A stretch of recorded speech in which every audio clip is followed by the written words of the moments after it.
The Nasdaq has easily outperformed the S&P 500 over the long term, but if you're an income investor, neither of them offer much yield. In recent years, various covered call funds have come onto the market to address this. They convert some of that tech growth into juicy yields. But what if you want something with more than just a few years of history? Today's updated review looks at BlackRock's BST fund. It pays a yield of just under 8%, no dividend cuts, 7 dividend increases, and a history going back more than a decade. Let's start with the distributions. The spikes were special distributions. Aside from those, the distributions have been consistent. Snowball is handy for distribution charts like this, but I mostly use it to combine my stocks from 3 brokerages into one dashboard. I can rank by yield to see how I want to rebalance my portfolio, and the calendar function lets me see how many dollars will arrive on any given day of the month. Link in the description for a free trial and a discount. The BlackRock Science and Technology Trust, ticker BST, is a closed-end fund. BlackRock is the biggest asset manager in the world with over 10 trillion, that's trillion with a T, dollars under management. Unlike most closed-end funds, BST doesn't use leverage to boost its yield. There's a tiny bit of dividend income from the portfolio, but most tech stocks pay very little, if anything. Most of the income comes from 2 sources. The first source is selling covered calls on individual stocks. That means they sell some of the potential upside in exchange for regular income from the sale of those call options. For BST, they're not giving up as much upside as most covered call funds because they're only selling options against a small portion of the fund. As of June 30, 2025, they were selling calls on only 15% of the value of the fund. So BST offers more upside than, say, JEPQ or QQQI, but also pays less yield.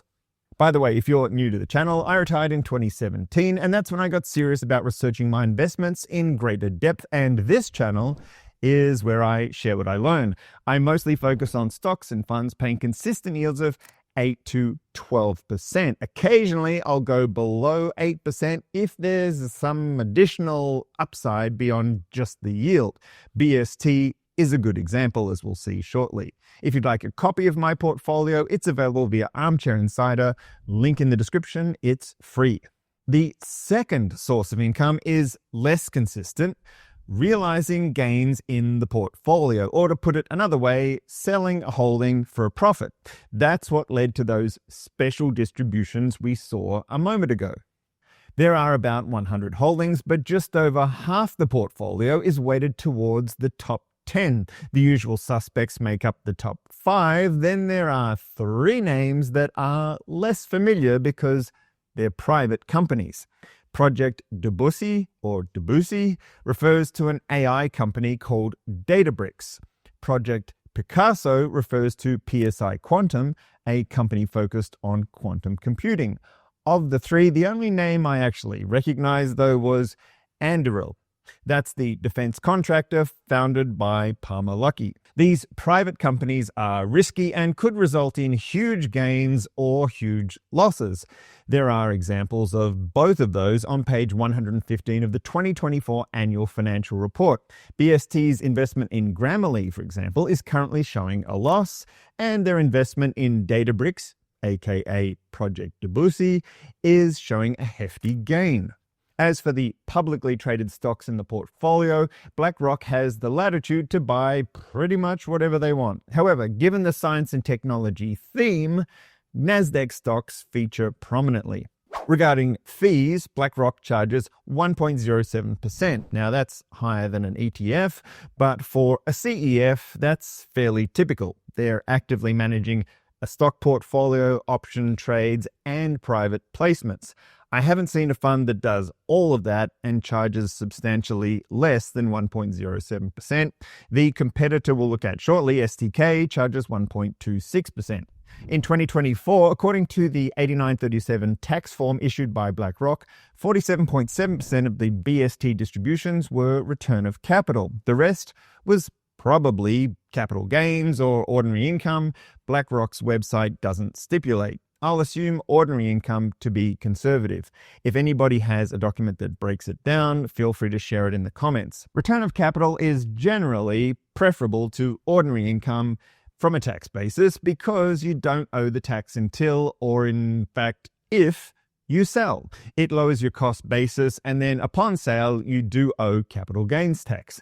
Aside from that desirable tax treatment, is this almost 50% return of capital good or bad?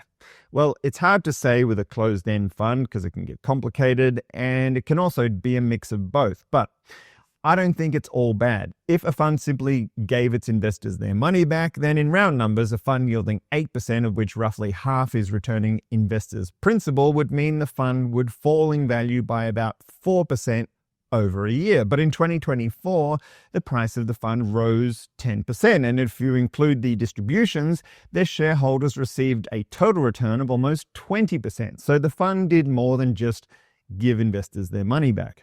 Apart from the yield, here's what I like about BST. The key differentiator for BST is its access to private placements. The average retail investor can't buy shares of private companies like Anduril. BST's access to these private companies is a function of the fund manager, BlackRock. They have the deepest of pockets, and their massive network has access to more opportunities and more data than anyone else. They use their proprietary software called Aladdin to analyze all the data within the company and use that to assess risk. Now, that doesn't guarantee higher returns, but it does provide some diversification beyond the usual NASDAQ stocks. So if you're an income investor, but you want to dabble in private companies, this is a way to get a little bit of exposure to that. BST is eligible for BlackRock's discount management program, and that was introduced last year, 2024. If the fund trades at a discount of more than 7.5% for at least 3 months, BlackRock will offer to buy back up to 2.5% of the outstanding shares at a price equal to 98% of NAV. Has it ever traded that low? Well, yes, but not recently. In 2015, 16, and 17, it traded down to that range. So if that happens again, then there's somewhat of a backstop for investors who want out. If and when the Fed cuts rates, it'll be a tailwind for BST. Lower interest rates allow tech companies to borrow for expansion at a lower cost. They also encourage mergers and acquisitions, which would be good for the private placements part of the fund. Stephen Fiorillo goes into more detail about how rate cuts affect this fund. He's written several articles about BST and is also one of my favorite analysts on Seeking Alpha. I've mentioned him a few times recently.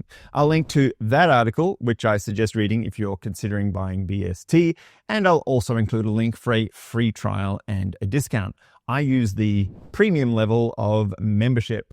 Here are the risks and concerns I have about BST. The private placements are the best part and the worst part of the fund. Aside from the potential losses, the other negatives for these investments is opacity and illiquidity.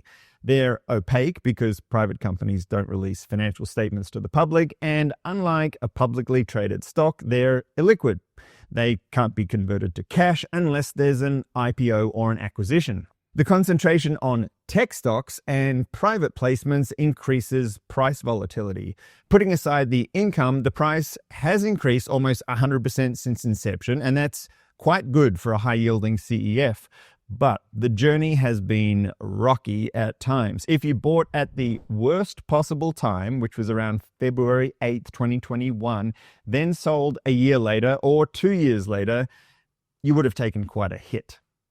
The good thing about income investing is that even if the price doesn't recover, you still have a second shot at getting your money back via the distributions.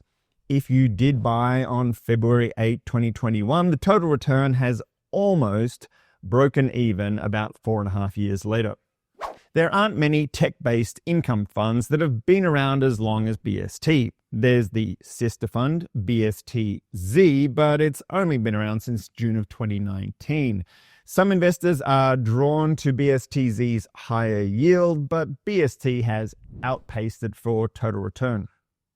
There's the $8 billion QYLD ETF from Global X. It's a passive fund based on the NASDAQ 100, so not a direct competitor, but it's still income with a tech focus. Since BST's inception in October 2014, the difference in total return, it's huge. It's big enough to drive a truck through.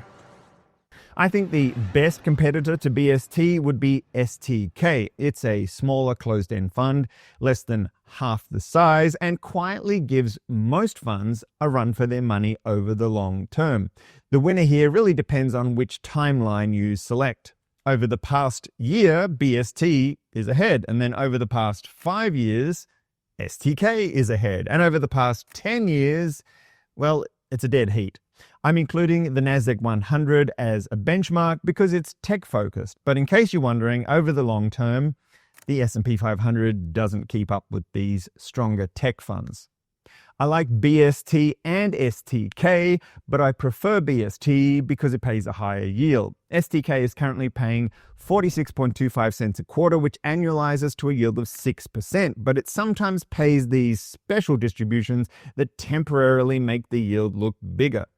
Ideally, I'd buy BST when it's trading at a discount to NAV and the yield is above 8%. As I record this, one of those conditions is a yes. It's trading at a discount to NAV of 6.6%. The recent price appreciation has caused the yield to drop below 8%, but the next time the market sneezes, I'm sure it'll be back up in the 8s.